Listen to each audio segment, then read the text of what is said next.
মানুষকে পথভ্রষ্ট করা, সঠিক পথ থেকে বিচ্যুত করা কঠিন। একা সে খারাপ হতে পারে, কিন্তু আরো 2-4 জন, 10 জন, 10,000, 20,000, 1 লাখ, 20 লাখ মানুষকে পথভ্রষ্ট করাটা কঠিন।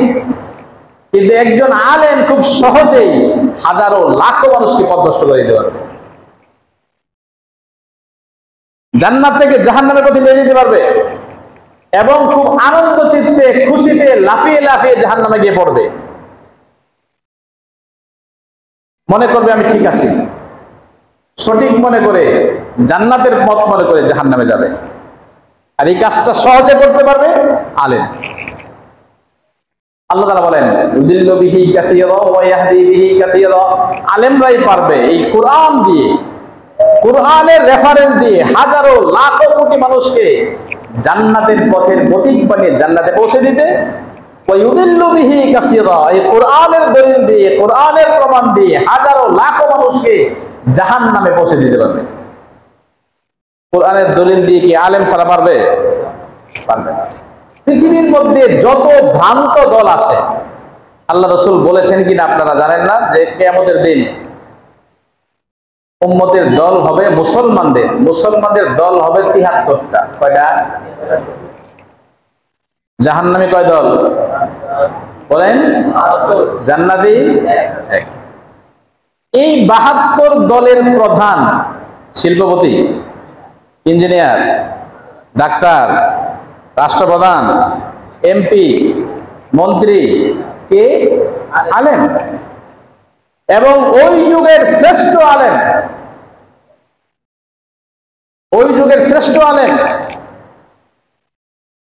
ইমাম বুখারী রাহমাতুল্লাহ কিতাব লিখেছেন, যে হাদিসগুলো এনেছেন সহিহ হাদিস সব আনেন নাই, মাত্র 7,500 মতো হাদিস, তাকরাবাদিল মাত্র 2,500 হাদিস, 2700 মতো হাদিস বুখারীতে মাত্র।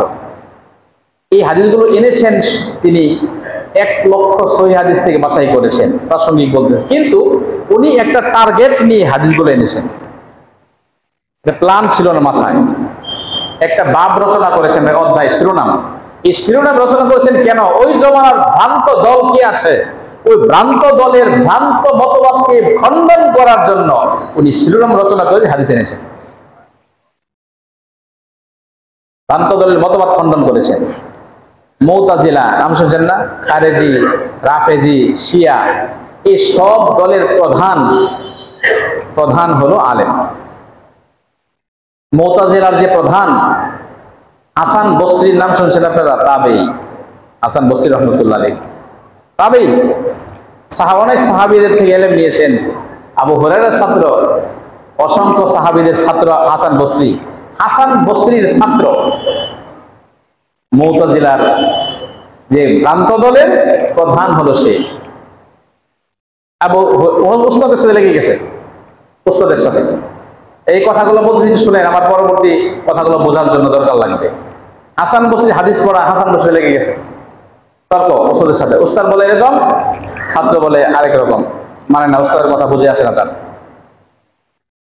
তো উস্তাদ রাগ করে, বাইরে ওখান থেকে, এই তাজিল আন না, বেয়াদব কোথাকার, এই তাজিল দূরে সর, দূরে সর। মুতাজিলা মানে ওই ব্যক্তি যে দূরে সরে গেছে। তার থেকে দূরে সরছে? উস্তাদ থেকে, কোরআন থেকে, হাদিস থেকে। তা ঠিক আছে, গেলাম, আপনারা দেখে দিন। কাকে দেখবে? হাসান বসরিকে দেখবে। হাসান বসরি এখনো কি সূর্যের মতো আলোকিত হয়ে আছেন মানুষের অন্তরে? ইমাম বুখারী রাহমাতুল্লাহ উস্তাদের উস্তাদ হাসান বসরি সমস্ত হাদিসের কিতাবের মধ্যে যত কিতাব লিখেছেন, যা হাদিস কিতাব, সকলের সনদের মধ্যে হাসান বসরি আলোকিত, উলামায়ে কেরামের অন্তরে আলোকিত। আর মুতাজিলা সে দূরে। বলতেছিলাম যে সব ভ্রান্ত দলের প্রধান কিন্তু আলেম। আলেমরাই পথভ্রষ্ট করতে পারে। আলেমরা পথভ্রষ্ট করা সহজ, আপনারা পারবেন না, পাবলিক পারবে না। যত জ্ঞানী হোক, যত পয়সার মালিক হোক, মানুষকে পথভ্রষ্ট করার জন্য আলেমরা যেভাবে পারবে অন্যরা পারবে না। এই জন্য রাসূল বলেন, সবচেয়ে ভালো হলো যে আলেম হয়ে ভালো, সবচেয়ে খারাপ হলো যে আলেম হয়ে খারাপ।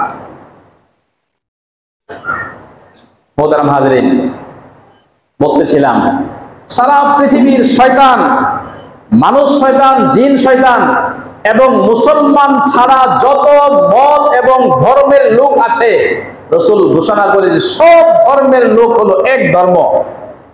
আল কুফরু মিল্লাতুন ওয়াহিদা, সব ধর্ম মিলে এক, আর মুসলমানরা হলো এক। রাসূলের ঘোষণা। এরা যখনই মুসলমানকে আক্রমণ করার দরকার হবে, তখন ইহুদি, খ্রিস্টান, হিন্দু, বৌদ্ধ সব একসাথে মিলে যাবে। ইসরায়েলে হামলা হচ্ছে, সেখানে যে বম্বিং হচ্ছে, ভারতের বোম পাওয়া যাচ্ছে, সেখানে ভারত সহযোগিতা করতেছে। কিন্তু কত বড় প্রাসঙ্গিক মনে আসছে একটা কথা বলি, প্রাসঙ্গিক, যে ইসরায়েল ফিলিস্তিনে হামলা করতেছে। ফিলিস্তিন মুসলমান, নিরস্ত্র মুসলমান, তাদের বিরুদ্ধে, তাদের পক্ষে একাত্মতা ঘোষণা করার জন্য আজ পর্যন্ত সারা পৃথিবীর রাষ্ট্রপ্রধানরা ঐক্যবদ্ধ হতে পারছে? কত দুঃখজনক বিষয়। বলতেছিলাম যে আমার মূল সময় কমে গেছে, কথা আমি সারাংশ কথা বলতেছি, যে ইহুদি, খ্রিস্টান, হিন্দু, বৌদ্ধ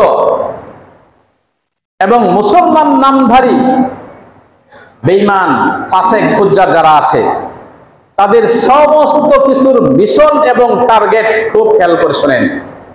টার্গেট হলো ভালো আলেম যারা, ইলম এবং আমলওয়ালা আলেম যারা, তাদের কাছ থেকে উম্মতকে সরায় দেওয়া, এটা টার্গেট। তাদের কাছ থেকে উম্মতকে সরিয়ে দিতে পারলেই বাস মিশন সাকসেস, সফল। এর জন্য হাজারো লাখো পন্থা তাদের মাথায় আছে, সেগুলো বাস্তবায়ন তারা করতেছে। ভালো উলামায়ে কেরাম থেকে কোরআন এবং হাদিসের সঠিক ধারক বাহক উলামায়ে কেরাম